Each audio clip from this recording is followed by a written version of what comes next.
செய்திகளுக்காக செய்திகள் வாசிப்பது சரவணன். பனிபோர்த்திய தங்காடு பகுதி தேயிலை தோட்டங்களில் கூட்டம் கூட்டமாக சுற்றித் திரியும் காட்டெருமைகள், சுற்றுலா பயணிகள் புகைப்படம் எடுத்த மகிழ்ச்சி. உதகை நகர் மற்றும் புறநகர் பகுதிகள் மற்றும் சுற்றுவட்டார கிராம பகுதிகளில் சமீப காலமாக காட்டெருமைகளின் கூட்டம் கூட்டமாக சுற்றித் திரிகின்றன. இவைகள் பகல் நேரத்தில் சாலையில் செல்வதும் குடியிருப்பு பகுதிகளில் உலா வருவதும் தொடர்கிறது. தங்காடு உதகை சாலையில் உள்ள தேயிலை தோட்டங்களில் காட்டெருமைகள் நாள்தோறும் காலையில் வந்து மாலை வரை கூட்டம் கூட்டமாக சுற்றித் திரிகின்றன. இதனால் காலையில் தேயிலை பணிகளுக்கு செல்ல வேண்டிய மக்கள் நடமாட முடியாமல் அச்சப்பட வேண்டிய கட்டாயம் ஏற்படுகிறது.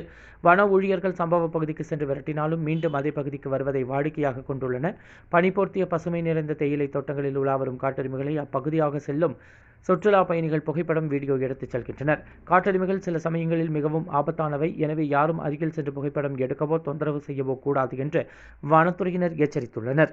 கோவை நீலகிரி செய்திகளுக்காக எமது சிறப்பு செய்தி ஆசிரியர் தமிழ் வெங்கடேசன்.